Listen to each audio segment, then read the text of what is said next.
Alors, je peux pas lire, en fait, je peux pas lire en même temps. Ça me fait trop de choses à lire. Je peux pas lire les chats. Donc là, si vous voulez, vous pouvez utiliser votre micro et tant que vous faites, tant que vous êtes raisonnable avec les micros, ça sera plus interactif comme ça.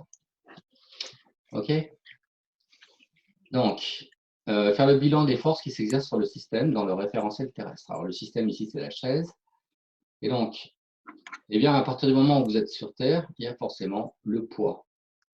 Voilà. C'est cette interaction-là qui, entre la chaise et la Terre, s'appelle le poids. Voilà. Donc, comme liste, il y avait le poids. OK? Puis, si vous voulez, pour le poids, c'est une force où on réserve la lettre P. Pour les autres, il n'y a pas forcément une lettre réservée. Et donc, on va dire F, avec un vecteur, donc ça veut dire que c'est un vecteur force. F de, eh bien, l'acteur de la force qu'on va mettre ici, sur le receveur de la force qu'il met ici. Alors, par exemple, pour décrire l'interaction entre l'élève et la chaise, eh bien, on va mettre F de élève sur chaise. On met chaise en deuxième parce que c'est chaise de système. Et de la même façon, la chaise, elle tient sur le sol. Donc, il va y avoir une interaction entre la chaise et le sol. Et on va faire figurer ça comme ça. Chaise sur sol. D'accord? Alors, les autres cahiers, tableaux, tout ça, c'est farfelu. Parce que c'est la chaise qui nous intéressait. OK? Alors, on dirait que j'ai une erreur là. Vous avez vu? Alors, quelle est l'erreur?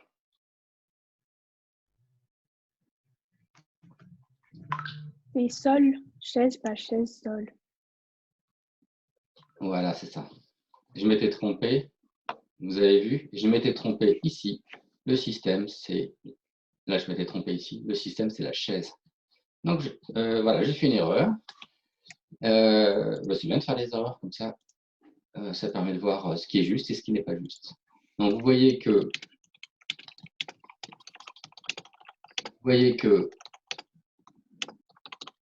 ça, c'était correct parce que le système, c'est la chaise. Ça, c'était pas correct parce que notre système, c'est la chaise et donc, il faut que ce soit la chaise qui soit écrite. OK? Voilà. Vous savez ce que c'est une piñata? C'est un truc qu'on accroche au plafond ou en hauteur et dedans, il y a des surprises. Voilà. Voilà, ça, c'est une piñata. Regardez. Vous la voyez, la vidéo, là? Oui, oui. Oui. Voilà. Donc, c'est un truc qui est accroché en hauteur. Il y a des surprises dedans. Et voilà. Ah ouais, lourd. Faire le bilan des forces qui s'exercent sur le système, donc la piñata, le truc qui est accroché dans le référentiel terrestre. Alors forcément, à partir du moment où on est sur Terre, il va y avoir le poids. Et qu'est-ce qu'il va y avoir comme autre force? Je vous écoute. Le fil. Oui.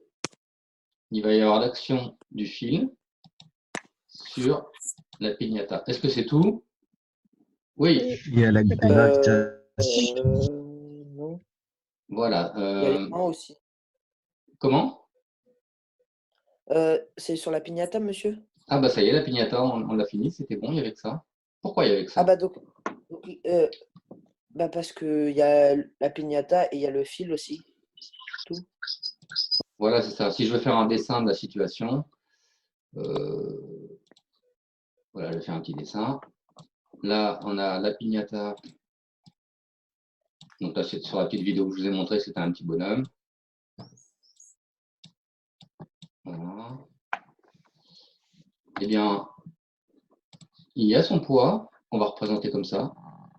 Alors le poids, c'est une force qui est vers le bas.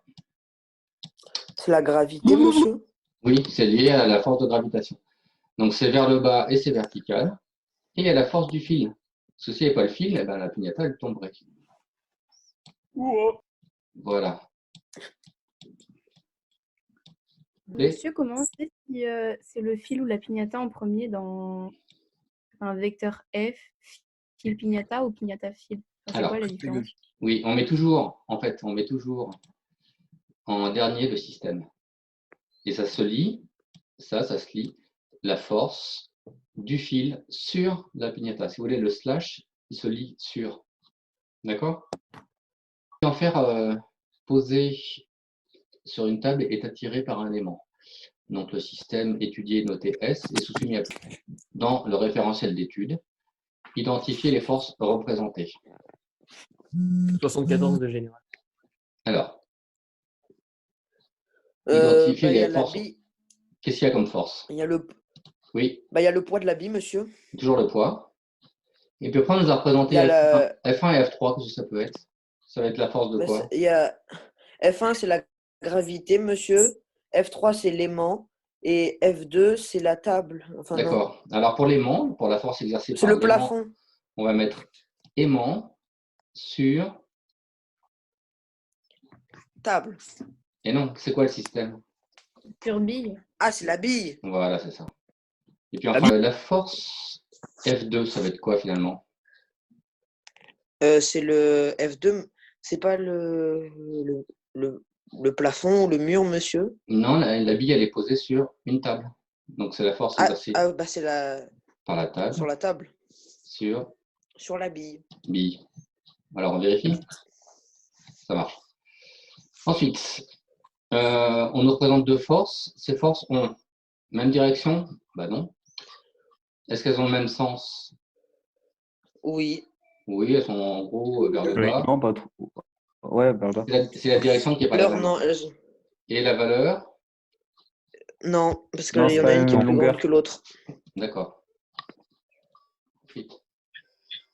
Donc, on représente une force par un vecteur de norme 1,5 cm. 1 cm correspond à 20 newtons. Alors, quelle est la valeur de la force représentée? La force. Oui, ça fait 30 newtons. On essaye? Ouais. Parfait. Ensuite, Let's go. en fait, je l'avais fait avant pour voir si je vous la donnerais à faire, mais je n'avais pas exactement les mêmes questions que ça. Je ne sais pas si pour vous c'est pareil. Par exemple, cette question-là sur Météosat, je ne l'avais pas eu la première fois que j'ai fait ce. J'ai Moi, pas eu les mêmes. ordre. C'est pas le même ordre. Moi non plus, j'ai pas eu les mêmes. Monsieur, je pense que c'est aléatoire un peu aussi. Ah Ouais, ouais, mais, je pense. C'est pour Et pas que ça soit tout le temps les mêmes questions. C'est pour qu'on puisse refaire plusieurs fois les exercices, je pense. c'est possible, oui, exactement. C'est pour pouvoir le refaire si on n'avait pas compris la première fois. Donc là, on a un satellite Météosat qui est en orbite autour de la Terre dans le référentiel géocentrique. Donc ce référentiel, on l'a expliqué l'autre fois, la dernière fois qu'on s'est eu. Indiquer la représentation correcte de la force exercée par le satellite sur le système dans le référentiel d'étude. Alors c'est quoi le système? Ben, on nous le dit, hein. Le système. Monsieur, La Terre. Satellite. c'est la Terre à satellite. Ah, Satellite. La Terre à non, le satellite. satellite. Le système, on nous dit que c'est la Terre. Donc c'est de Terre à satellite, monsieur. Donc c'est la regardez. première. Regardez bien, ça va être ce qu'on appelle le principe des actions réciproques, dont on doit parler juste après. En fait, le satellite, il est attiré par la Terre. Sauf qu'il descend trop vite, monsieur. Il est attiré à l'infini par la Terre et donc il tombe. C'est comme s'il tombait à l'infini, monsieur. Voilà, c'est ça, il tourne en permanence. Il tombe en permanence. Et ça, si vous voulez, c'est la force de gravitation, en rouge, hein, exercée par la Terre sur le satellite. Il faut se muter là. Le principe des actions réciproques nous dit que il y a une force de même valeur, mais opposée, qu'on va appeler F de satellite sur la Terre. D'accord? Alors, du coup, il faut bien lire la question. Est-ce que la bonne réponse, c'est celle-là ou celle-là? La dernière, Quel est le système? Qu'est-ce qu'on étudie? c'est la Terre. Il exerce Ah une non, force sur le système Terre. Donc, si c'est la Terre qui est le système, c'est la Terre qu'il faut regarder. Et donc, la Terre, elle subit cette force-là. La première. OK? On représente le poids de la Terre d'un adolescent. Le poids sur Terre d'un adolescent est M égale 50 kg.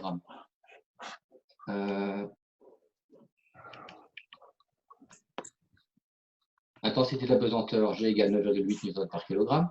Quelle est la norme du vecteur? Alors, Faire la formule. il faut d'abord faire, voilà, utiliser une formule. Quelle est cette formule que vous devez connaître? G égale M fois.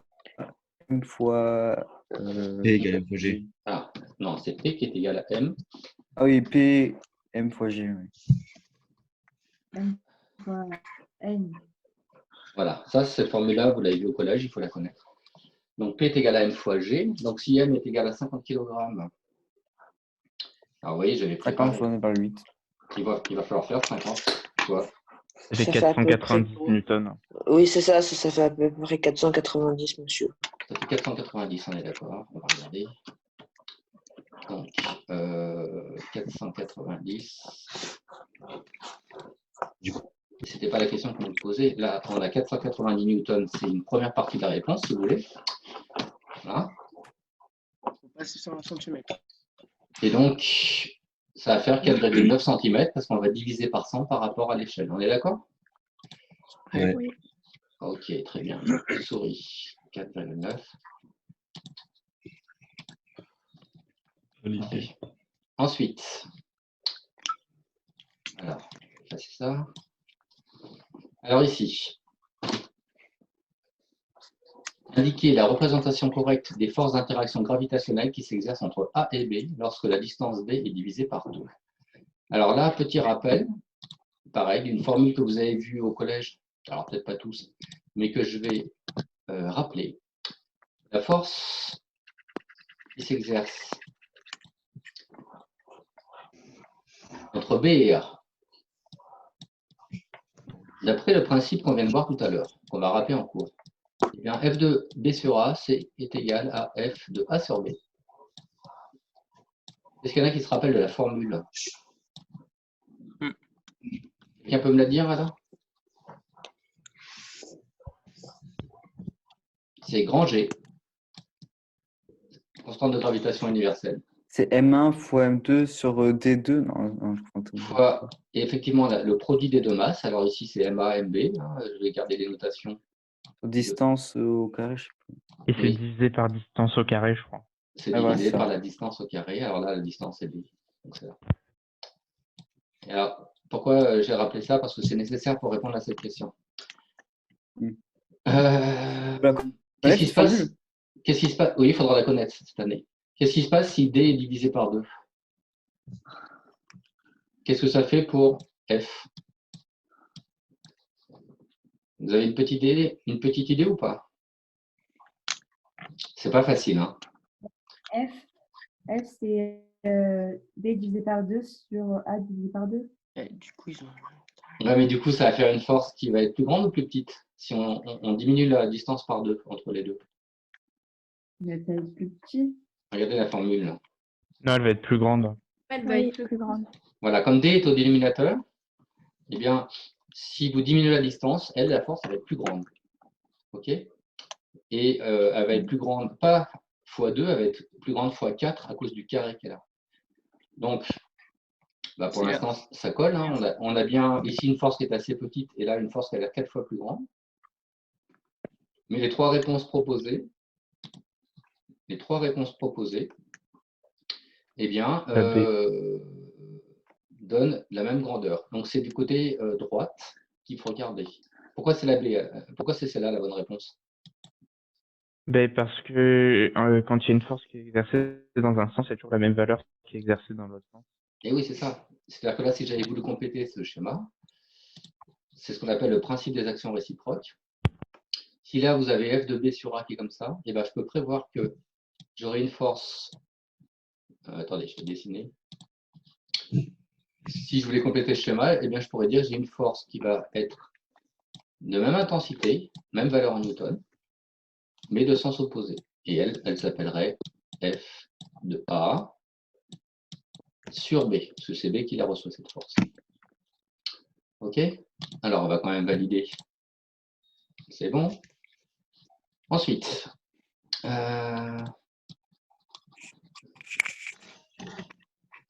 j'efface les annotations de tout à l'heure. Alors, on est encore avec la force de gravitation. D'accord? Donc, par rapport à la formule que j'ai écrite tout à l'heure, vous voulez que je la remarque? Non, c'est bon. Enfin, pour moi, c'est Non, bon. c'est bon. Non, c'est bon. Qu'est-ce qui se passe si on multiplie par 2 la masse MA et si on multiplie par 2 la masse MB? La force de gravitation, elle va être quoi parmi toutes ces propositions? Inchangé. Si on change la masse MA et si on change la masse MB, ça va changer la force de gravitation. Puisque, allez, je vais quand même vous la rappeler, F de A sur B en valeur, ça va être égal à F de B Eux, ils sont sur bien A. multipliés par 4. Oui, c'est ça. Regardez, au dénominateur, j'ai D au carré. Mon numérateur, j'ai G, j'ai multiplié par MA. Alors quand je mets rien, ça veut dire multiplier, hein, d'accord? G, MA, MB, ça veut dire en fait G multiplié par MA, multiplié par MB. G. Voilà. Eh bien, si je multiplie par 2 MA et si je multiplie par 2 MB, le tout va faire une force en fait 4 fois plus grande. On vérifie? Ça marche. On va terminer cette activité. Ça nous a pris quand même beaucoup de temps, hein. Ça nous a pris beaucoup de temps. Calculer la valeur des Monsieur, le forces. cours, il va durer 1h30 encore. Oui, à peu près. Calculer la valeur des forces d'interaction gravitationnelle qui s'exercent entre les systèmes A et B. Alors, la formule, j'ai déjà écrit 2 fois. Je ne vais pas la réécrire une autre fois.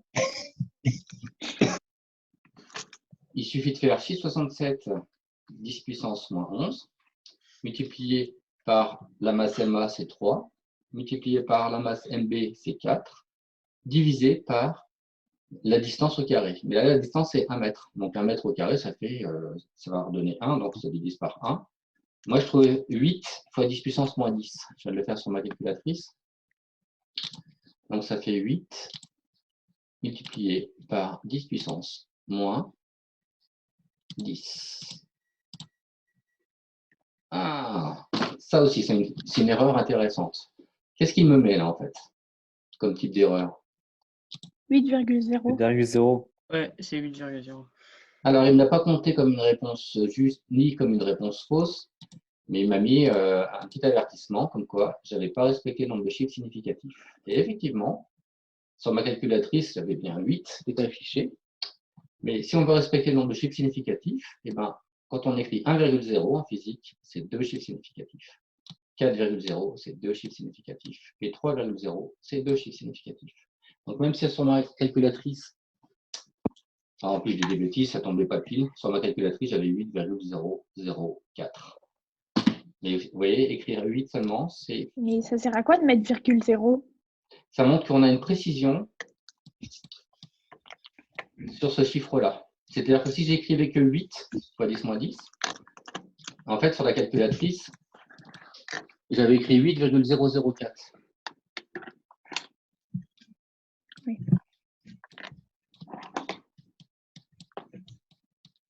J'avais 8,004, 10 moins 10. Voilà ce que ma calculatrice m'affichait, d'accord? Un chiffre significatif, ça donnerait 8. C'est ce que j'avais écrit. On voit que c'est moins précis que si j'avais écrit 8,0, deux chiffres significatifs. Mais si j'avais voulu être encore plus précis, j'aurais mis 8,00 ou encore 8,004. Alors comment on choisit? Eh bien, la règle, c'est que on ne peut pas annoncer un résultat plus précis que ce qu'était l'énoncé. L'énoncé, il était précis avec 2 chiffres significatifs. Donc, le résultat, il ne peut pas être plus précis qu'avec 2 chiffres significatifs. Vous avez compris cette idée?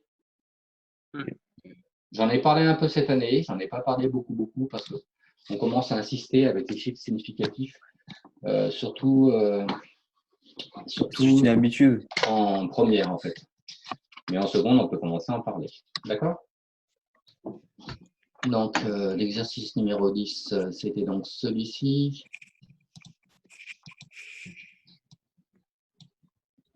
Voilà, vous voyez, ça a marché le partage d'écran, là, vous le voyez bien l'exercice numéro 10? Ouais, c'est bon. D'accord. Donc, on nous montre des diagrammes objet-interaction. On peut appeler aussi diagramme système-action, bon, c'est la même chose. pour deux situations. On est en train d'enfoncer un clou en tapant dessus avec un marteau. On essaie d'enfoncer un clou dans un mur. Et la deuxième situation, ça sera le clou est déjà enfoncé dans le mur. Alors, première situation, vous êtes en train de cogner le clou avec un marteau. Quel va être le bon diagramme? Le 1, le 2, Le le 1. 3 ou le 4? Le Le 1. 1. Le 1. Ok, Le 1 et le. Ah oui, ok. d'accord. Donc, vous êtes d'accord pour tous pour dire que c'est le 1. Ouais. Il y a forcément la terre. Hein. Il y aura forcément la terre, effectivement. Et il y a le marteau aussi. Il y a forcément le marteau ici aussi. Voilà. Donc, la bonne réponse, effectivement. Le Voilà, la bonne réponse, effectivement, c'est... je cherche de quoi dessiner. Voilà. Ça va être ça. Une fois qu'on a fini d'enfoncer, une fois que le mur est enfoncé, une fois, pardon, que le clou est enfoncé dans le mur, quelle est la situation, le bon diagramme qui va décrire ceci? Et le La 4. 4. Ouais. La 4, ouais. Et oui, parce que même si le clou il est enfoncé dans le mur, eh bien, il continue à avoir son propre poids. D'accord? Si vous voulez, je vous dessine un dessin. Voilà, vu de côté, là, j'ai le mur. Et là, je vais grossir. Je vais représenter un clou qui est enfoncé, avec la partie qui est dans le mur en pointillé, comme ça. D'accord? Voilà. Ça, c'est le clou. Ou comme une grosse vis. Voilà. Ben, si vous voulez représenter les actions qui s'exercent sur ce clou, à partir du moment où on est dans le référentiel terrestre, donc on est sur le terre, on a toujours son poids. D'accord? Pourquoi le clou il tient? Comment le clou il peut tenir? Pourquoi le clou il ne tombe pas? Grâce au mur, sur le clou. Enfin, Oui, il ne tombe pas grâce au mur. Et est-ce qu'on peut deviner la force qu'exerce le mur sur le clou? Est-ce qu'on peut deviner quel est son sens, quelle est sa direction, quelle est... vers le haut, ça pousse. Non. Oui. Oui, ça va vers le haut. C'est une idée que je commence à vous faire pressentir depuis tout à l'heure. C'est que si le clou ne tombe pas, eh ben, c'est qu'il y a une force qui compense le poids. Ben, c'est probablement grâce au mur. Donc, je vais la représenter là. Elle doit s'opposer au poids. Donc, elle a une direction qui est la même, c'est-à-dire verticale, mais vers le haut. Et je peux marquer, alors il n'y a pas de lettre spéciale pour cette force. Donc, quand on n'a pas de lettre spéciale pour nommer une force, on met F2. Eh ben, c'est F de quoi sur quoi, là? Par rapport à ce qu'on a vu tout à l'heure. Mur sur clou. C'est ça. C'est F de mur sur clou. D'accord? Et donc, si le clou ne bouge pas, c'est que ces deux forces-là se compensent. Vous avez vu les vecteurs en maths? On est en train. Ouais. Oui. Ouais. Vous êtes en train? Eh bien, Oui, on a il y a vu les une vecteurs. expression, il y a une expression qu'on peut écrire pour dire que P et F sont de direction égale mais de sens opposé. On peut écrire ça sous cette forme-là.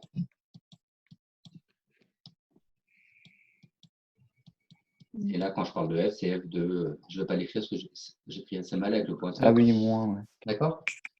Ou vous pouvez aussi écrire Ouais, P également P. plus F égale 0. Vecteur 0, vecteur nul. D'accord?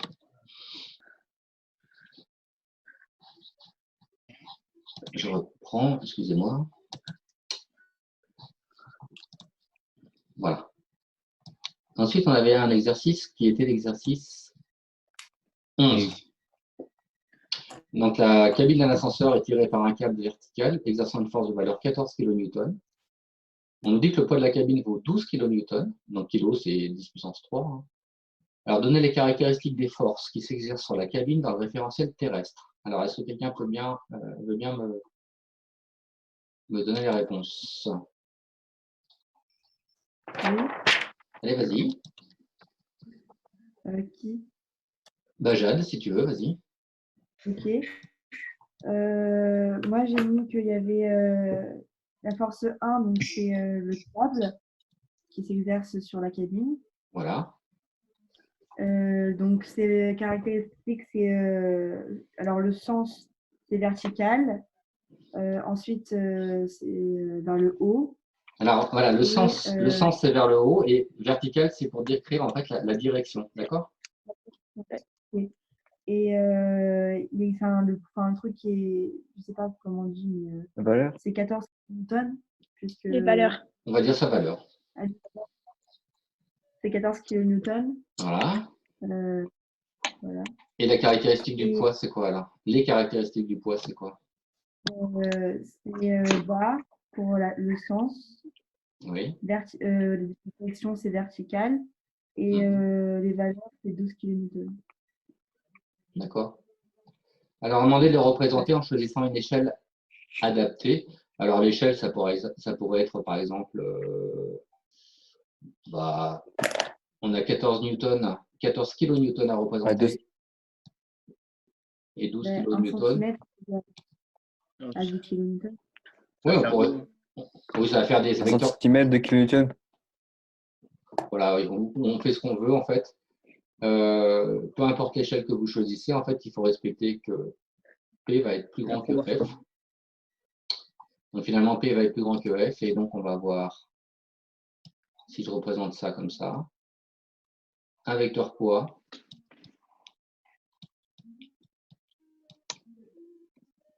non, c'est F qui est plus grand que P. Un vecteur poids qui va être légèrement plus petit qu'un vecteur F, qui est comme ça. Moi, j'exagère, hein, je ne le fais pas à l'échelle. Pourquoi j'ai fait le schéma quand même? C'est pour vous demander une question en plus. Est-ce qu'on peut deviner le mouvement de la cabine, sachant que les caractéristiques sont celles qu'on a données tout à l'heure? C'est-à-dire que la valeur de F, elle est un peu plus grande que la valeur de P. À votre avis, qu'est-ce qu'elle fait, la cabine? Bah, là, elle monte. Eh oui. Vous comprenez, la force qui est exercée par le câble qui tire l'ascenseur étant plus grande que le poids, elle est en train de monter. On verra dans le chapitre suivant que, en plus, non seulement elle monte, mais elle est en train d'accélérer. C'est-à-dire qu'elle est en train d'aller de plus en plus vite. Du coup, elle peut être comment immobile? Elle peut comment immobile? Alors, pour qu'elle soit immobile, il faudrait que la valeur de P soit exactement la même valeur que la valeur de F. D'accord? Ok. Bien. On va continuer. On va continuer la séance un petit peu avec. Alors, on va regarder le cours qui correspond aux forces. On a commencé à regarder un petit peu.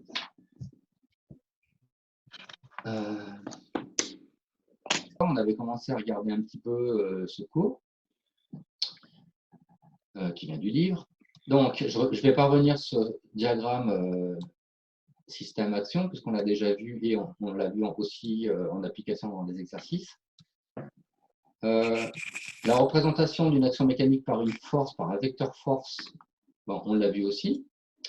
Donc, on peut passer à la page suivante. On va passer au principe des actions réciproques. Et en fait, je vous en ai parlé déjà là, quand on corrigeait les exercices. Et on va repréciser ça maintenant qu'on en a déjà un petit peu parlé. Voilà.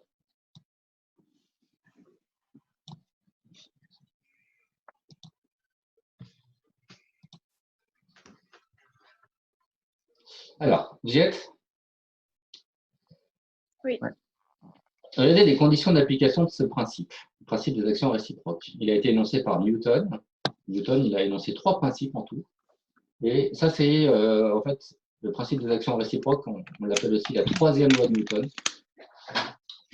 La 2e, on ne la verra pas cette année. Mais on verra très rapidement, bientôt, aussi la 1re loi de Newton. Donc en fait, sur les 3 lois de Newton importantes, vous allez en voir 2 cette année. On en verra 2. Et on ne les voit pas dans l'ordre. Mais ça, c'est la numéro 3 en fait. Et ben, elle nous dit ce qu'on a déjà vu. Si un système A qui peut exercer une force sur un système B, que ce soit à distance, par exemple la force de gravitation, ou en contact, par exemple, deux objets qui se toucheraient, si on met un fil entre les deux, par exemple, si A tire sur B, là, on peut prévoir que le système B va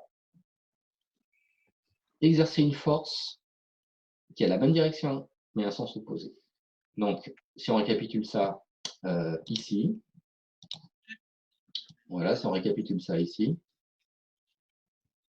eh bien, si le corps A il reçoit une force de la part de B, par exemple une force de gravitation, vous pouvez très bien imaginer que A, par exemple, c'est, je ne sais pas, la Terre, que B, c'est la Lune, par exemple. Ça pourrait être ça, mais ça pourrait être aussi deux particules chargées qui s'attirent avec une force électrique. Bon, peu importe. En tout cas, s'il y a F de B sur A qui existe, alors F de A sur B va exister aussi, et avec un sens opposé. Voilà. Et donc ça, c'est vrai pour les actions de contact à distance. Que le système soit immobile, que le système soit en mouvement, et en fait dans n'importe quel type de référentiel. Donc en fait, c'est une loi qui est vraie toujours. D'accord? Et voilà, je vous donnerai un exercice à faire là-dessus, mais on s'en sert beaucoup. Voilà, on s'en sert beaucoup. C'est une loi qui est importante. Ensuite, quelles sont les forces qu'on va voir au lycée et en particulier dans la classe de seconde?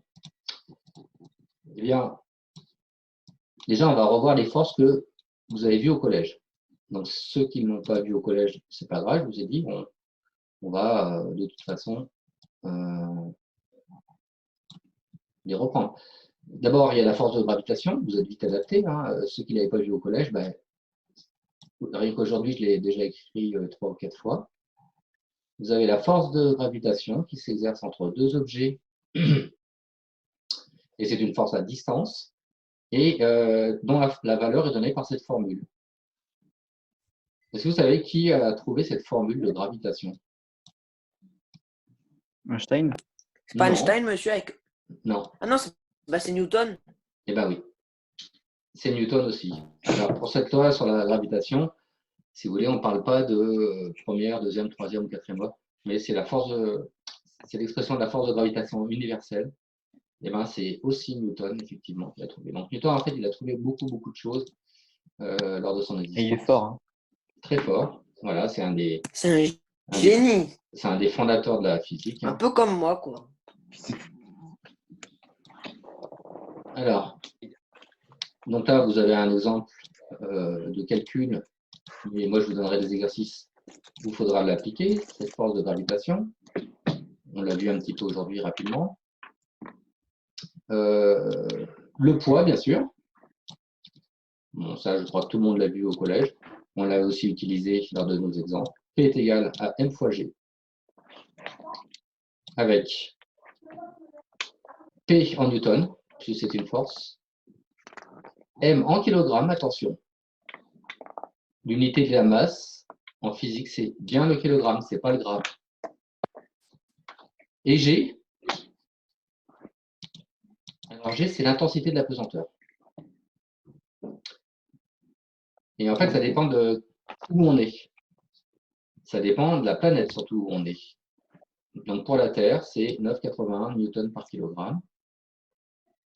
Mais si vous allez sur Mars, par exemple, ça ne sera pas la même valeur. D'accord? Donc en fait, le poids, c'est quoi? C'est une version simplifiée, lorsqu'on est à la surface d'une planète, de la force de gravitation. Est-ce que vous comprenez? Oui. Parce que si vous voulez calculer la valeur de la force qui est exercée par la Terre sur vous, eh bien, si on devait à chaque fois utiliser la formule de gravitation que je vais remontrer là, eh bien, ça sera un petit peu long. C'est-à-dire qu'il faudrait à chaque fois, si vous voulez calculer votre poids, il faudrait à chaque fois utiliser cette formule. Alors, pour éviter de faire ça, eh bien, on va se dire, il y a quelque chose, quand on utilise dans cette formule-là pour le poids, qui ne change jamais.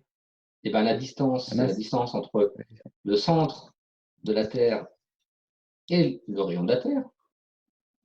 Parce qu'il est tellement important, il est de l'ordre de 6000 km, que même si vous êtes à 10 mètres de hauteur, ça ne va pas changer grand-chose pour D. Donc si à la place de D, vous mettez le rayon terrestre, si à la place de MA, vous mettez la masse de la Terre, G, c'est une constante, et bien vous allez avoir tout ce bloc-là qui ne bougera jamais. Vous aurez juste à multiplier par la masse, par exemple, juste à multiplier par la masse, par exemple, votre masse si vous voulez calculer votre poids. Et ça, là, ce que j'ai entouré en rouge, c'est une constante. Et si on calcule cette constante, combien on trouve d'après vous? Il y a 8. Et bien voilà. Si on multiplie G, la constante de gravitation universelle, par la masse de la Terre, par la distance entre le centre de la Terre et la surface de la Terre, tout ça, je vous mettrai dans ma version de cours à moi, parce que là, ce n'est pas écrit dans votre livre, on retrouve ce fameux 9,8. Voilà d'où il vient le 9,8. Est-ce que, monsieur, par exemple, quand on est Oui. sur l'Everest, c'est la même, ça? Alors, c'est une On est très haut. très bonne question. Si on va aller sur l'Everest, D sera un peu plus grand que le rayon de la Terre. On est d'accord. Tout à l'heure, je vous ai dit, c'est pas grave si on a une dizaine de mètres de hauteur. Sauf que l'Everest, c'est à combien de hauteur? 8000 mètres, 8000. Eh oui, l'Everest, il est environ à 8 km, donc ça fait 8000 à rajouter. Donc là, on va commencer à avoir un petit effet. Et effectivement, on n'aura pas 9,8, mais on aura une valeur qui sera légèrement plus faible ou plus grande. Si vous êtes au sommet de l'Everest. Voilà, ça sera une valeur légèrement plus faible. Mais il faut vraiment monter très très haut pour que ça commence à faire un effet. D'accord?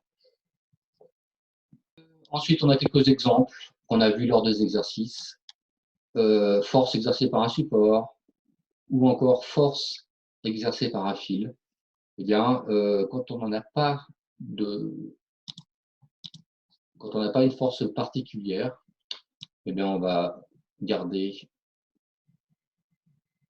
les conventions qu'on avait vues tout à l'heure dans l'activité. On va mettre F de support sur système, ou bien de F de fil sur système, si c'est quelque chose qui est suspendu, par exemple. Et voilà. Donc, là, avec ça, on a terminé le deuxième chapitre sur la mécanique.